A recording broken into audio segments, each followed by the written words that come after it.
Assalamualaikum warahmatullahi wabarakatuh. Saudara sekalian, kita bertemu lagi dalam perkuliahan kita, pertemuan kedua ya, finansial teknologi atau fintech dan inovasinya yang menjadi pokok bahasan kita hari ini. Baik, saudara sekalian, selanjutnya kita lihat definisi dan evolusi fintech.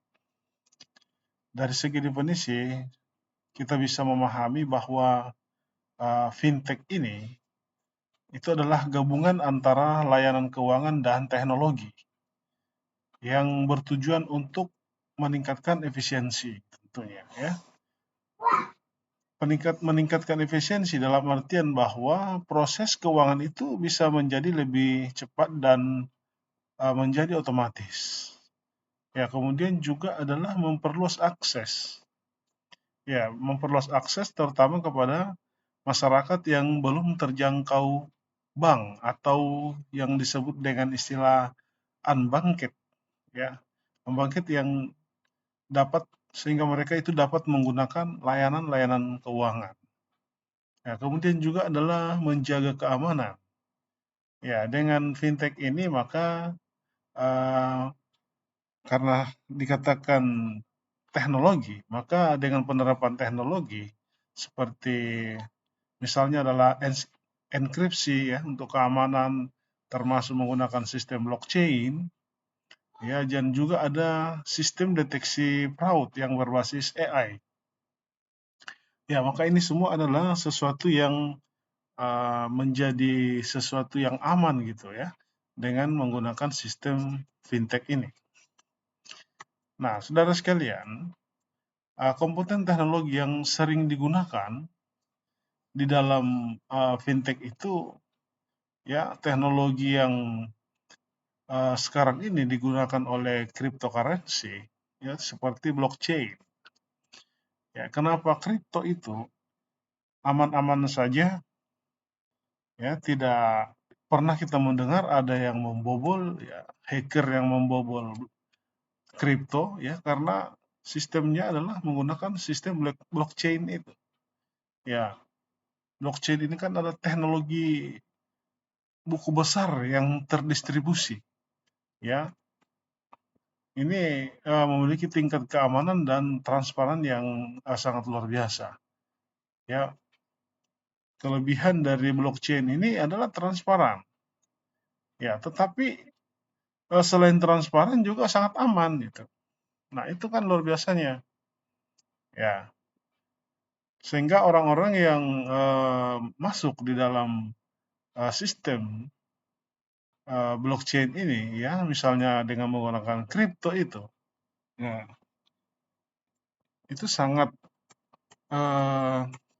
safety dari hal-hal yang berkaitan dengan kecurangan-kecurangan. Ya, karena algoritmanya memang sangat rumit sekali, ya, sehingga sulit untuk dipecahkan. Kemudian komponen teknologi juga yang sering digunakan biasanya adalah AI, ya, artificial intelligence, ya, terutama dalam hal untuk menganalisis risiko kredit atau fraud detection, ya, seperti AI credit scoring yang digunakan oleh aplikasi Kredivo. Ya, kemudian juga adalah big data, ya. Big data ini ya digunakan dalam rangka untuk bagaimana memahami perilaku konsumen, ya, dan termasuk ya personalisasi produk gitu. Ya, kemudian ada cloud computing, ya, ada awan, ya, ini biasa digunakan dalam rangka untuk menyimpan data, ya, untuk skalabilitas dan semuanya itu dalam rangka efisiensi biaya. Nah, kemudian selanjutnya kita melihat juga adalah sejarah perkembangan fintech. Ya, fintech ini itu sudah berkembang mulai sebenarnya di era 1950 ya sampai 2000-an. Ya, di mana itu dimulai dengan adanya inovasi kartu kredit ya tahun 1950-an.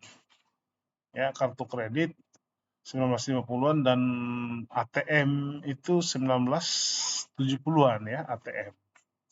Ya, sudah ada dan itu adalah perkembangan awal mula dari finansial teknologi itu.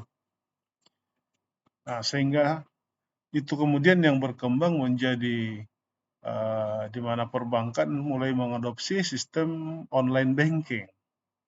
Nah, fintech saat ini itu sudah lebih bersifat istilahnya adalah back office ya atau infrastruktur perbankan ya.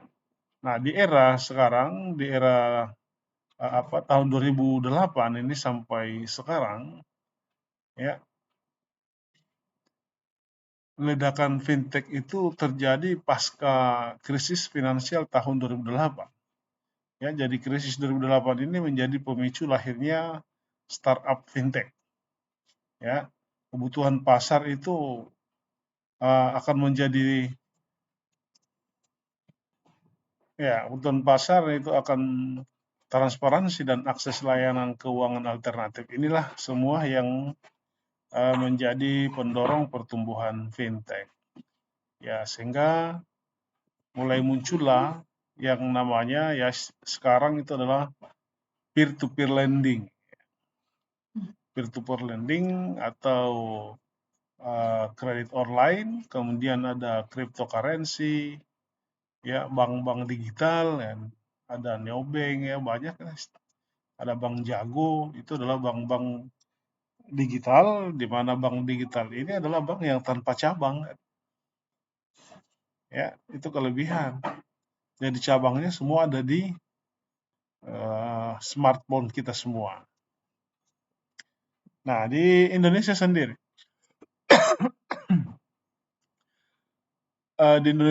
itu sejak tahun 2015 itu sudah diawali dari boomingnya GoPay dan OVO ya. GoPay dan OVO samaan dengan munculnya Gojek maupun Grab ya waktu itu ya, di mana GoPay itu melekat dalam aplikasi Gojek, sementara OVO itu ada di Grab. Dan juga di Indonesia juga muncul platform peer-to-peer lending ya, seperti Modalku yang pertama mereka itu kan.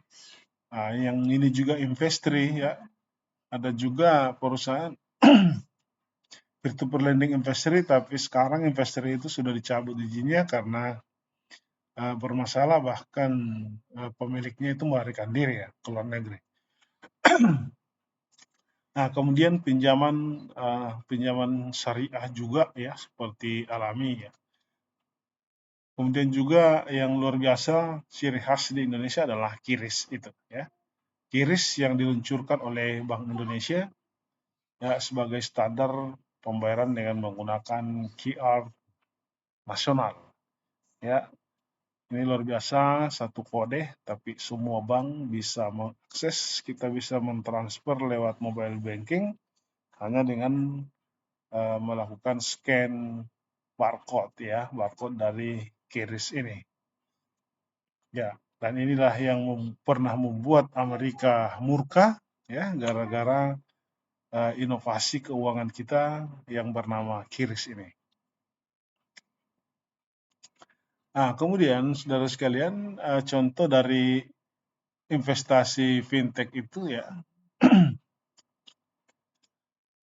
kita lihat yang pertama adalah pembayaran digital. Nah, pembayaran digital itu seperti itu tadi ya, QRIS ya, satu kode QR untuk semua aplikasi pembayaran, kemudian ada GoPay, Dana, Link Aja ya. Banyak sekali ya yang digunakan secara luas di baik di UMKM maupun merchant-merchant yang besar ya. Seperti mungkin di perusahaannya Pak Sapi ya. Kemudian pinjaman online juga, pinjaman online ada itu tadi, ada Marta, Investrik, ya Coinwork, EasyCash ya, banyak sekali ya. Kalau pinjaman online Anda membuka YouTube saja itu iklannya luar biasa tuh. Ya, kalau iklan-iklan dari pinjol ini. Nah, cuman memang ya hati-hati juga bahwa banyak juga pinjol-pinjol yang ilegal. Ini yang kadang banyak menjebak dengan bunga-bunga tinggi gitu. Ya, kemudian juga ada investasi retail ya, investasi retail, investasi saham seumpama ya, seperti aplikasi Bibit, Ajaib, Peluang, Coins, banyak sekali aplikasi-aplikasi ya yang berasal dari perusahaan-perusahaan sekuritas. Nah, ini semua dalam rangka mempermudah masyarakat berinvestasi di reksadana, ya, saham, termasuk juga emas, juga kripto, ya, hanya dalam satu genggaman kita, yaitu smartphone, ya, atau handphone kita. Oke, itu saudara sekalian. Selanjutnya adalah berikutnya kategori fintech dan model bisnis. Nah, kategori fintech ini, saudara sekalian, ya, yang pertama dalam bentuk pembayaran digital atau digital payment.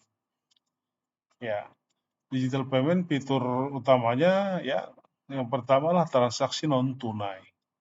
Ya, transaksi non tunai ini bisa menggunakan e-wallet ya atau dompet digital yang seperti yang kita sebutkan tadi ya, GoPay, OVO, Dana, Link aja ya dan lain-lain.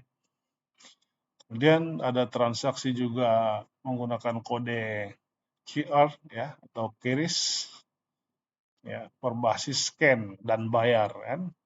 Kemudian ada juga transfer instan antar pengguna ya bahkan juga antar bank tanpa biaya besar. Ya kalau kita menggunakan mobile banking ya kita biasa ya menggunakan BI Fast ya.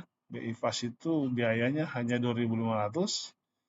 Kalau antar bank ya dari yang reguler itu sekitar 6.000 ya. Atau 6.500 itu. Ya, tapi juga sekarang banyak juga yang eh, aplikasi yang bahkan gratis itu. Ya, banyak aplikasi yang gratis kalau kita menggunakan dalam rangka melakukan transfer ya, seperti aplikasi Flip.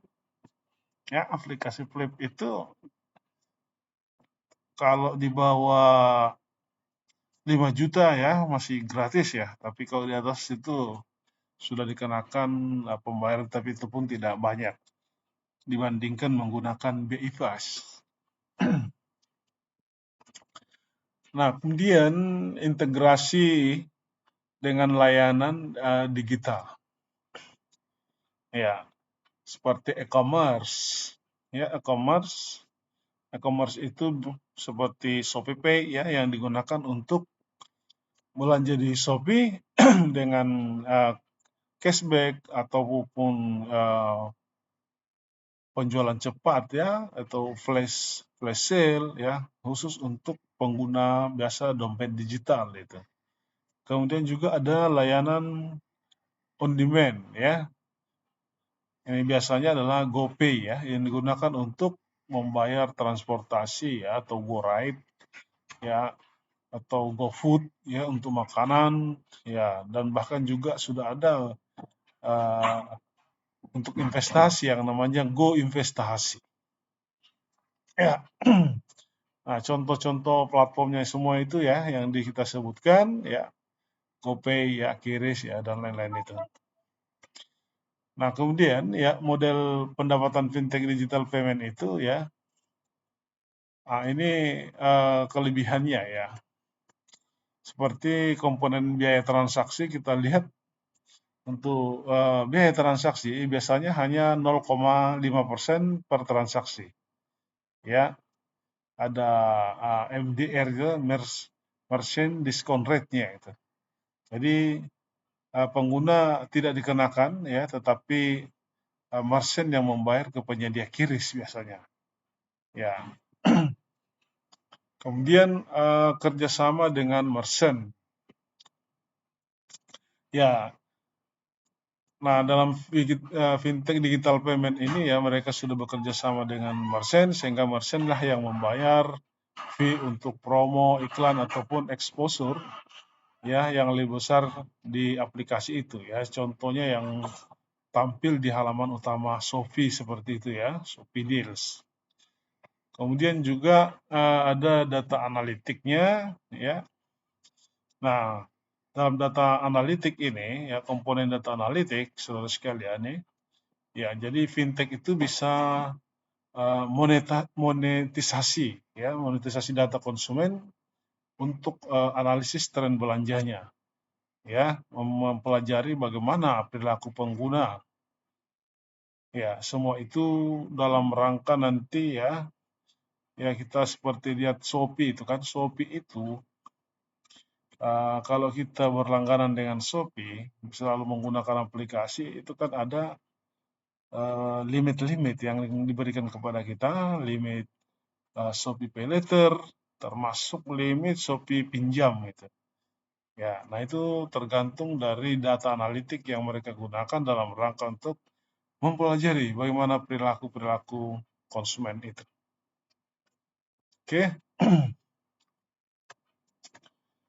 Nah, selanjutnya kita lihat ya kategori fintech dan model bisnis. Nah, untuk peer-to-peer lending, ya kategori fintech peer-to-peer lending ini ya konsep utamanya ya. Nah, peer-to-peer lending ini platform pinjaman langsung antara individu atau entitas tanpa perantara lembaga keuangan tradisional seperti bank contohnya ya. Hingga platform digital ini bertindak sebagai perantara teknologi ya, bukan tentu saja bukan penyedia dana. Ya, dia hanya perantara. Ya, seperti kalau kita contohkan ya, seorang investor atau lender gitu dari Jakarta itu bisa mendanai pengusaha warung di warung kopi seumpama di Kota Palopo ya melalui satu aplikasi ya, contoh mungkin platformnya adalah Amarta ya. Nah, ini mereka lakukan tanpa harus bertemu sehingga proses ini dilakukan di digital dari awal hingga pelunasannya. Nah, itu adalah kelebihan-kelebihannya. Ya, jadi ada berapa ya contoh platform lending ya di Indonesia, banyak sekali itu ya kita bisa lihat. Kita bisa lihat di websitenya OJK. Ya, di OJK itu banyak sekali yang resmi yang dirilis itu. Dan hanya yang resmi sajalah sebenarnya yang boleh kita gunakan.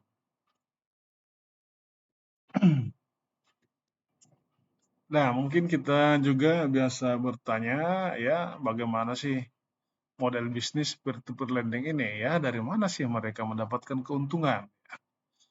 Nah, yang pertama sumber pendapatan mereka itu bisa dari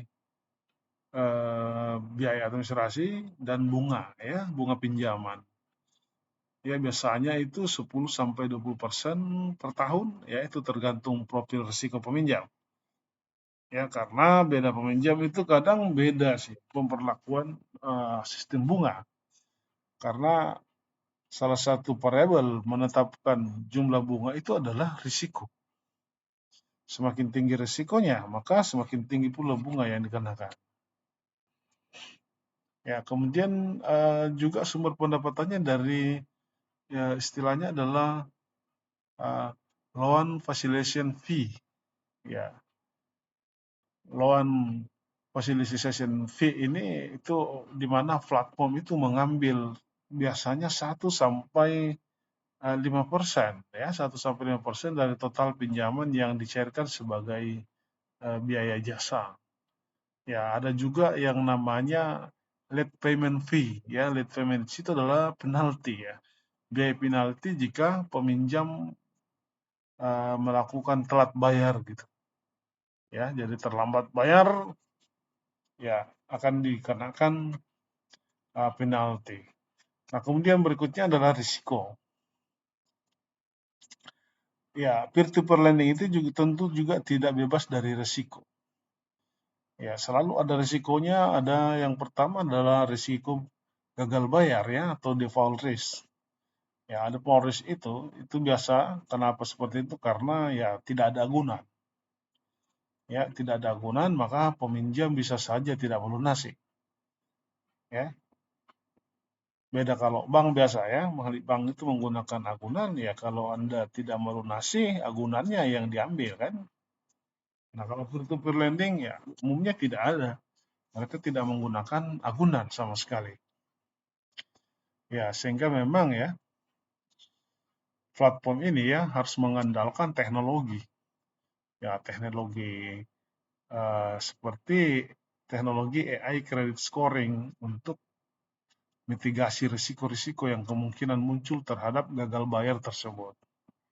Ya, kemudian juga risiko terhadap adanya pinjaman ilegal atau illegal lending itu. Pinjol ya, pinjol ilegal, abal-abal ya. Karena banyak sekali memang ya fintech yang tidak terdaftar di OJK. Ya, biasanya awalnya itu bunga yang ditawarkan sangat murah sekali. Ya, murah tapi seiring berjalannya waktu bunganya itu akan naik terus. Ciri-cirinya biasa seperti itu. Ya, sehingga bunganya akan sangat tinggi. Ya, dan mereka akan melakukan praktek penagihan yang biasanya sangat tidak etis.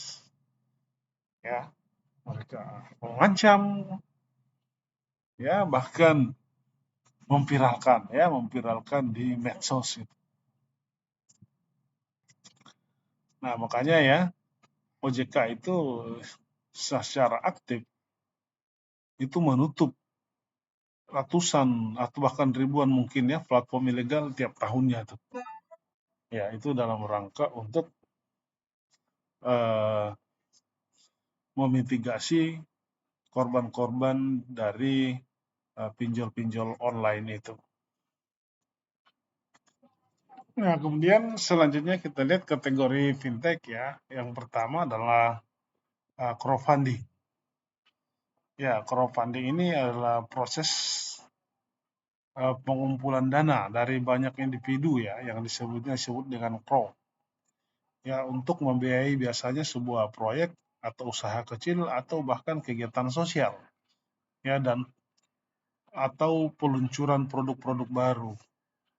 Ya, jadi crowdfunding itu bisa bersifat bisnis, juga bisa bersifat sosial. Ya, sekarang ini bencana banjir yang ada di Sumatera itu ya, ya banyak juga para YouTuber yang melakukan penggalangan dana melalui crowdfunding ya dalam rangka membantu ya masyarakat-masyarakat yang terdampak musibah. Ya, tapi selain dari kegiatan sosial juga bisa bersifat bisnis ya. Itu tadi ya seperti membiayai proyek atau UMKM usaha kecil ya. Nah, kemudian caranya ya dana itu dihimpun melalui platform online ya, ini yang menjembatani antara penggalang dana dan masyarakat ya ataupun investor. Ya, jadi inti utama dari crowdfunding itu adalah kolaborasi publik. Ya, kolaborasi publik atau bisa disebut dengan istilah demokratisasi akses pendanaan. Nah, itu kelebihannya crowdfunding itu. Ya, jadi jenis-jenis crowdfunding itu sendiri ada donasi ya, yang pertama donasi ya, atau penggalangan dana sosial ya, aplikasinya itu seperti kitabisa.com ya. Ini digunakan untuk tujuan sosial atau tujuan kemanusiaan. Ya, jadi donatur itu tidak mengharapkan adanya balasan atau keuntungan finansial. Ya, jadi biasa menggunakan aplikasi kitabisa.com ya untuk biaya pengobatan, bencana alam, beasiswa dan lain-lain. Kemudian equity crowdfunding juga. Ya, equity Crowdfunding ini ya di mana investor itu mendapatkan saham atau penyertaan modal dalam bisnis yang didanai. Ya, ini juga telah diatur oleh OJK ya, diatur oleh OJK melalui POJK ya, peraturan OJK, Otoritas Jasa Keuangan nomor 57 tahun 2020. Ya, ini sangat cocok untuk UMKM atau startup yang ingin mencari modal dari publik tanpa harus IPO. Ya, biasanya kan yang IPO itu yang perusahaan-perusahaan besar yang akan terdaftar di Bursa Efek Indonesia. Nah, kalau UMKM kan ya belum bisa mengakses sampai ke Bursa Efek Indonesia, ya, atau startup yang kecil itu. Ya, sehingga melalui equity crowdfunding ini, ya polanya bisa dilakukan seperti Bursa Efek Indonesia. Ya, jadi masyarakat itu bisa membeli saham, ya, penyertaan modalnya, ya melalui equity crowdfunding tersebut. Ya, aplikasinya seperti Bisir, ya, fokus pada bisnis seperti kebab Baba Raffi, ya, kemudian ada juga aplikasi Santara, ya, aplikasi Santara ini adalah uh, aplikasi untuk pendanaan ruko, waralaba, dan minimarket lokal biasanya. Ya, itu juga ada yang dimiliki oleh siapa tuh yang YouTuber itu tuh, yang baru-baru ditolak oleh OJK jadi komisaris Bank Jabar itu kan, Bosman ya, Mardigu Bosman itu, ya, dia punya platform itu tuh untuk penyertaan masyarakat kepada usaha-usaha UMKM, ya usaha-usaha kecil. Ya, kemudian juga ada reward based crowdfunding. Ya, pemberi dana biasanya pemberi dana di sini mendapat produk atau hadiah sebagai balasan, ya, bukannya saham ataupun uang.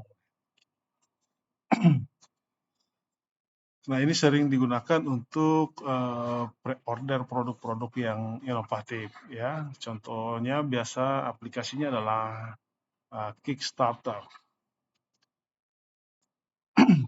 Kickstarter ya, Kickstarter ini mendanai handphone-handphone baru atau gadget baru, ya, buku, karya seni, ya, dan lain-lain. Baik, kita lanjut.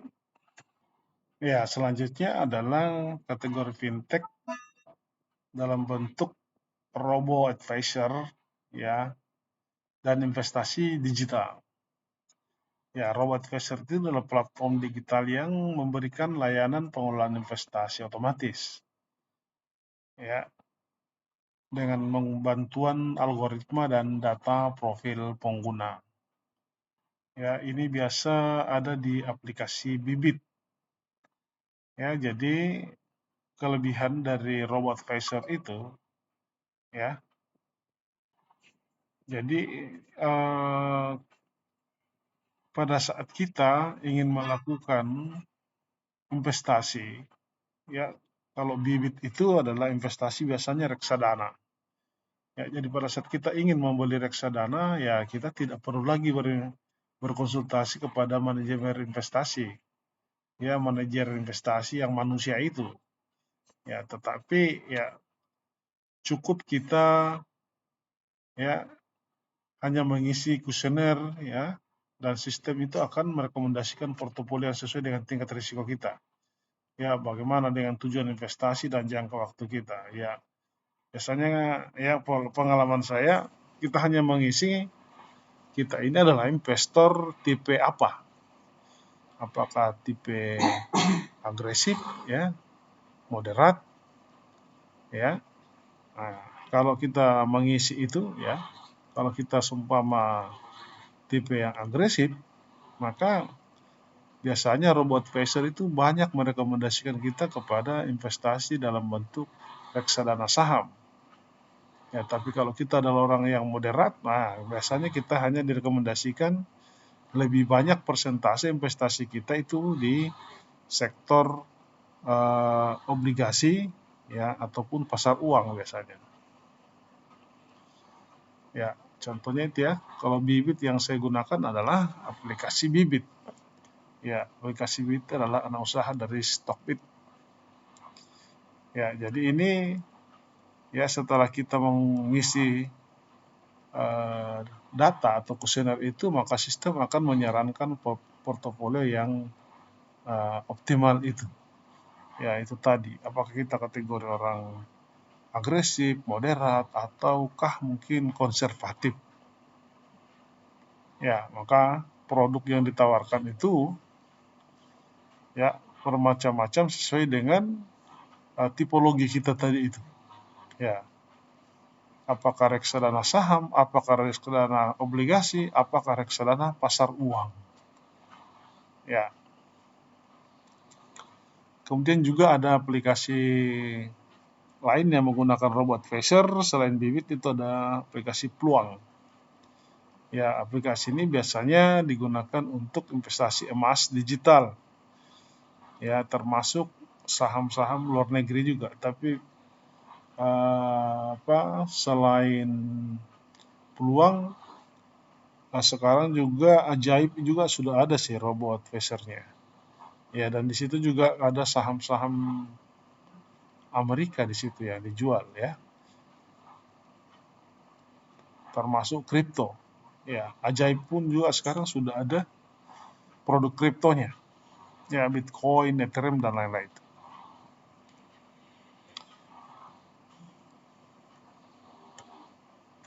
Nah, keunggulannya saudara sekalian itu ya biayanya rendah tentunya kalau menggunakan robot advisor.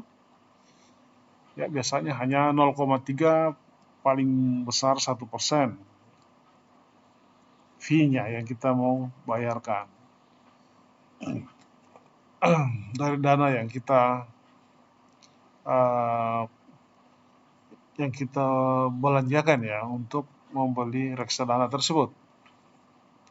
Ya, kemudian aksesibilitasnya juga ya semua ya bisa apa saja bisa, modalnya juga kecil ya. Kita berinvestasi, saudara sekalian, di bursa efek itu tidak perlu harus bermodal besar ya. 100.000, bahkan 50.000 sekarang kita sudah bisa berinvestasi loh.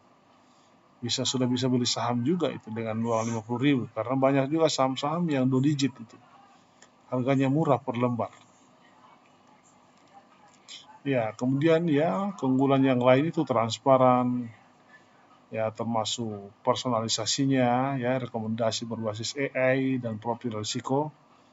Ya, sementara kalau yang tradisional kan sangat bergantung kepada kemampuan analisis manusia. Ya, perlu juga konsultasi manual. Nah, itu kemudian juga biayanya juga lebih besar kalau tradisional itu 2-3% yang dipotong sebagai fee. Oke, sekarang kita lihat dampak fintech pada inklusi keuangan dan UMKM. Ya, jadi dari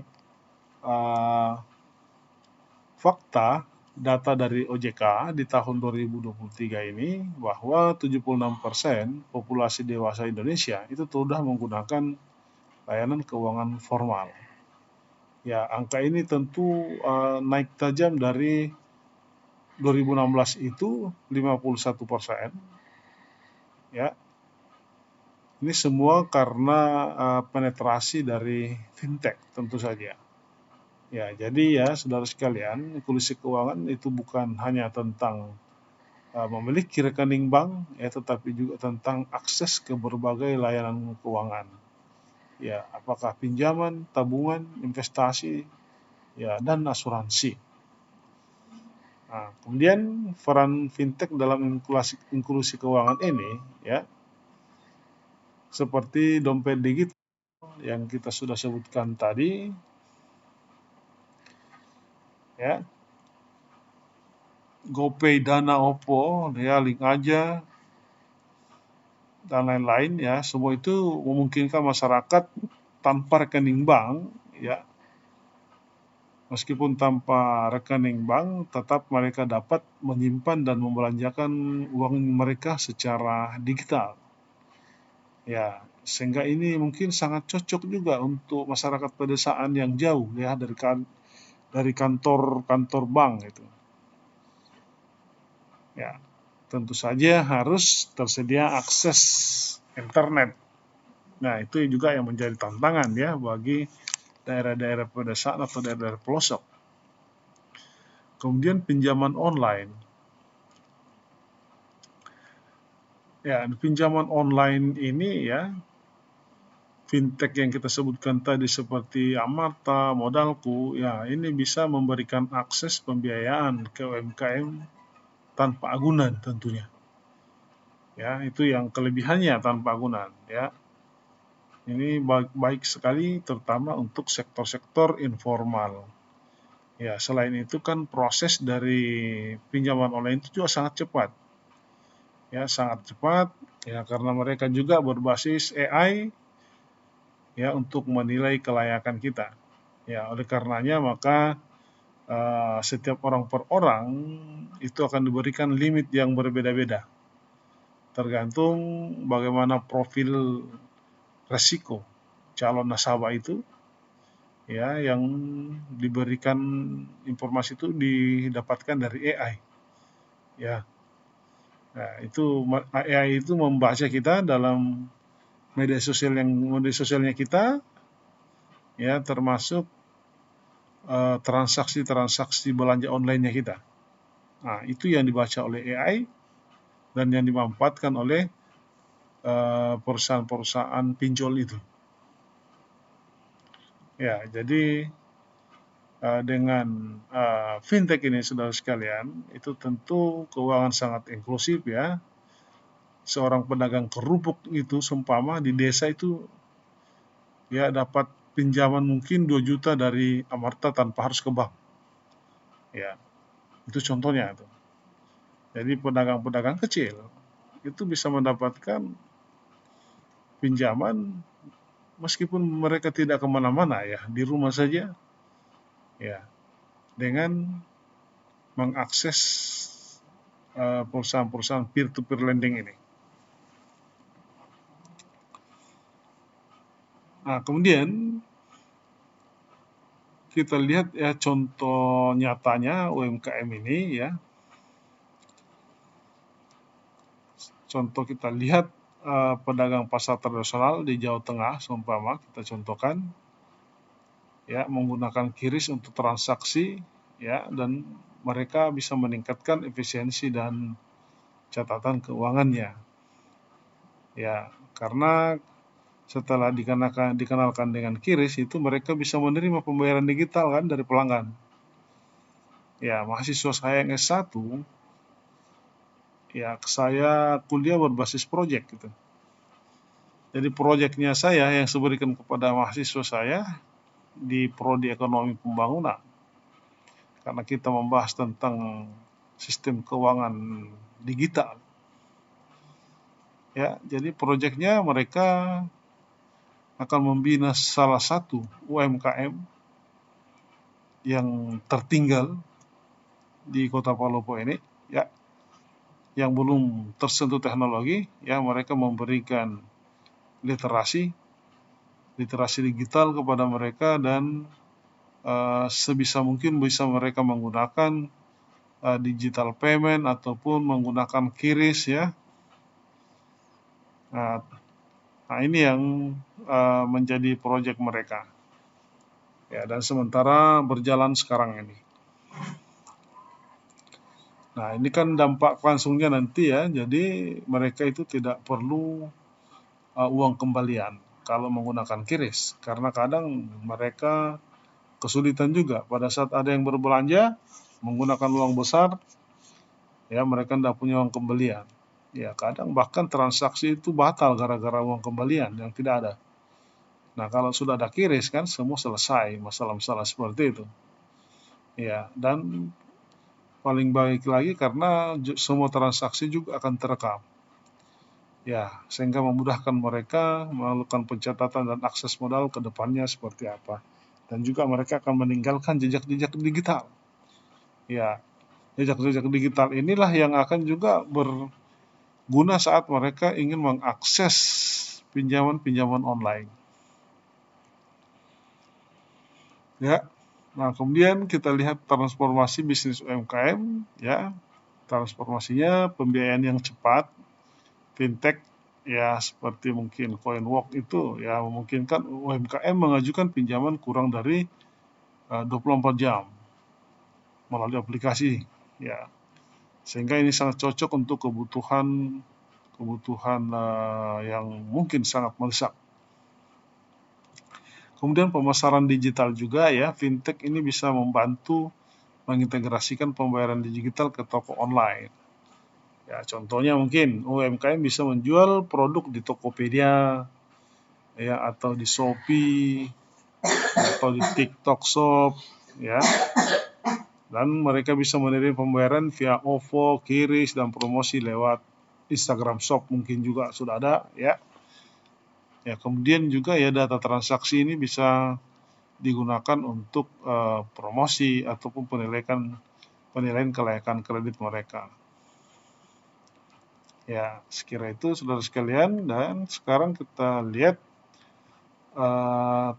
regulasi dan tantangan fintech di Indonesia ya. Nah, untuk regulasi dan tantangan fintech Indonesia, nah di sini sangat penting ada memang regulator utamanya seperti OJK.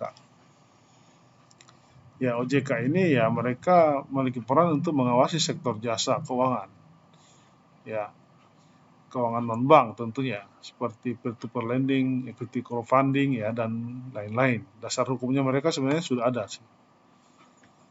Ya. Kemudian juga ada Bank Indonesia.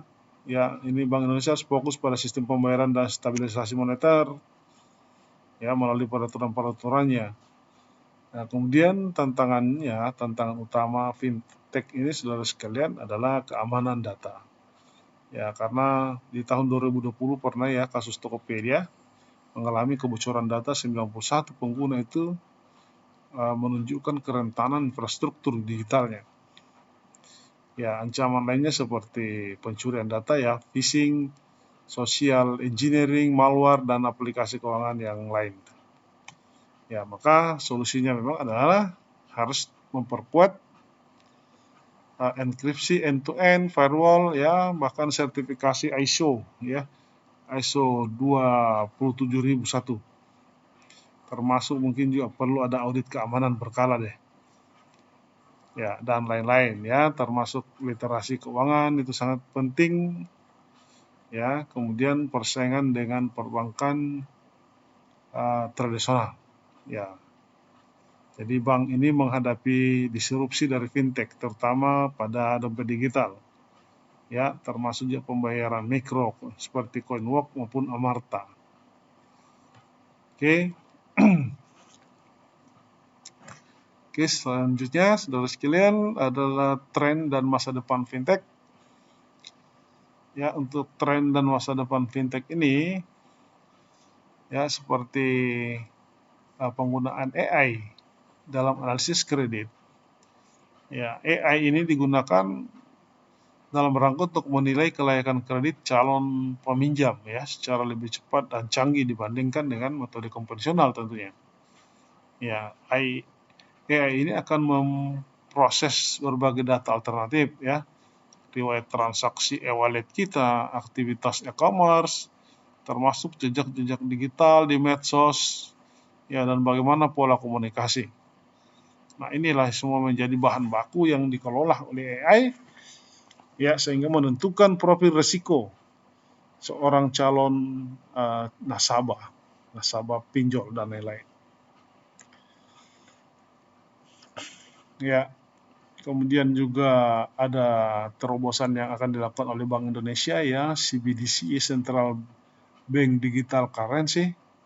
Ya, ini adalah proyek Garuda yang dilakukan oleh pemerintah ya melalui Bank Indonesia. ya yang akan berencana menggunakan rupiah digital. Ya, jadi rupiah digital itu seperti dengan kripto. Jadi rupiah digital itu bukan seperti apa ya, seperti payment gitu, ya, bukan seperti uang kita yang ada di OVO, yang ada di GoPay, di Dana, di link aja, enggak seperti itu. Ya, karena itu semua kan tadi bisa dirupiahkan, tapi ini betul-betul enggak bisa dicairkan, ya. Jadi kalau bank digital itu memang fisiknya adalah digital, nggak ada yang fisik materinya seperti dengan rupiah itu.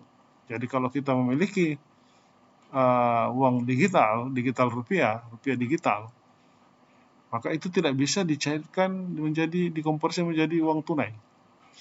Ya, tetap dia digital. Nah, inilah yang akan dibuat oleh Bank Indonesia melalui Central Bank Digital Currency. Baik ya, kemudian embedded finance ya, embedded finance ini adalah praktik mengintegrasikan layanan keuangan ke dalam aplikasi non keuangan ya, tanpa pengguna perlu membuka aplikasi perbankan. Ya, contohnya yang umum itu adalah pinjaman Shopee Pay Later, ya langsung dalam check out-nya Shopee. Kemudian juga mungkin asuransi perjalanan yang ditawarkan saat beli tiket di Traveloka dan lain-lain. Kira demikian, kemudian sekedar refleksi saudara sekalian, ya. Sebagai refleksi penutup kita bahwa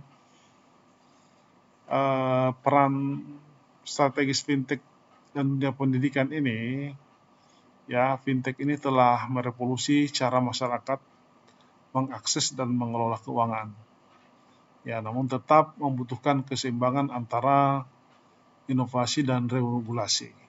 Sehingga peran dosen dan para praktisi adalah memastikan mahasiswa memahami peluang seperti akses keuangan, efisiensi, dan tantangan keamanan maupun literasi dalam ekosistem ini. Ya, peluang-peluang selalu ada, ya. Peluang ini harus didorong tentang inklusi keuangan itu, efisiensi, kewirausahaan digital, tapi juga selalu ada tantangan yang harus diwaspadai seperti keamanan data pribadi, literasi yang rendah, dan juga masih adanya kesenjangan digital. Ya, yang memang sistem digital ini belum terlalu merata kepada seluruh komponen masyarakat. Saya pikir itu saudara sekalian materi kita pada kesempatan ini. Sampai jumpa pada pertemuan berikutnya. Assalamualaikum warahmatullahi wabarakatuh.